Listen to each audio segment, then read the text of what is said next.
Genesis chapter 26, verses 1 through 35. Now there was a famine in the land, besides the former famine that was in the days of Abraham. And Isaac went to Gerar to Abimelech king of the Philistines. And the Lord appeared to him and said, Do not go down to Egypt, dwell in the land of which I shall tell you. Sojourn in this land, and I will be with you, and will bless you. For to you and to your offspring I will give all these lands, and I will establish the oath that I swore to Abraham your father. I will multiply your offspring as the stars of heaven, and will give to your offspring all these lands. And in your offspring all the nations of the earth shall be blessed, because Abraham obeyed my voice, and kept my charge, my commandments, my statutes, and my laws. So Isaac settled in Gerar. When the men of the place asked him about his wife, he said, She is my sister. For he feared to say, My wife, thinking, lest the men of the place should kill me because of Rebekah, because she was attractive in appearance. When he had been there a long time, Abimelech king of the Philistines looked out of a window, and saw Isaac laughing with Rebekah his wife. So Abimelech called Isaac and said, Behold, she is your wife. How then could you say, She is my sister? Isaac said to him, Because I thought, lest I die because of her. Abimelech said, What is this you have done to us? One of the people might easily have lain with your wife, and you would have brought guilt upon us. So Abimelech warned all the people, saying, Whoever touches this man or his wife shall surely be put to death. And Isaac sowed in that land, and reaped in the same year 100-fold. The Lord blessed him, and the man became rich, and gained more and more until he became very wealthy. He had possessions of flocks and herds and many servants, so that the Philistines envied him. Now the Philistines had stopped and filled with earth all the wells that his father's servants had dug in the days of Abraham his father.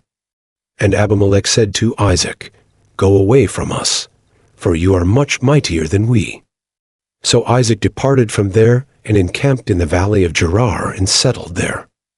And Isaac dug again the wells of water that had been dug in the days of Abraham his father, which the Philistines had stopped after the death of Abraham. And he gave them the names that his father had given them. But when Isaac's servants dug in the valley, and found there a well of spring water, the herdsmen of Gerar quarreled with Isaac's herdsmen, saying, The water is ours. So he called the name of the well Esek, because they contended with him. Then they dug another well, and they quarreled over that also, so he called its name Sitnah. And he moved from there and dug another well, and they did not quarrel over it.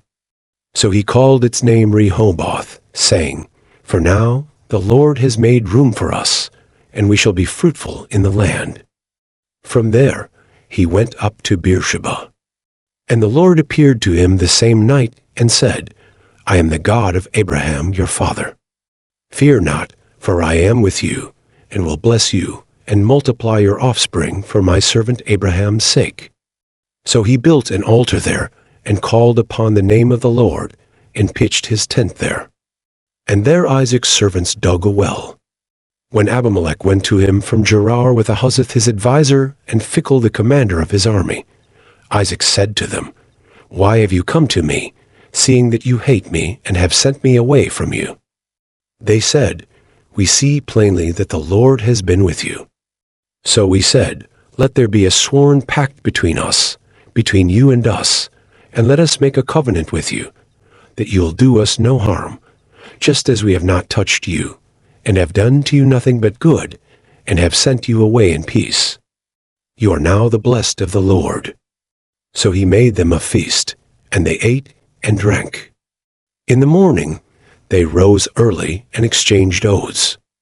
And Isaac sent them on their way, and they departed from him in peace. That same day Isaac's servants came and told him about the well that they had dug, and said to him, We have found water. He called it Sheba. Therefore the name of the city is Beersheba to this day. When Esau was 40 years old, he took Judith the daughter of Beeri the Hittite to be his wife, and Basemath the daughter of Elon the Hittite, and they made life bitter for Isaac and Rebekah.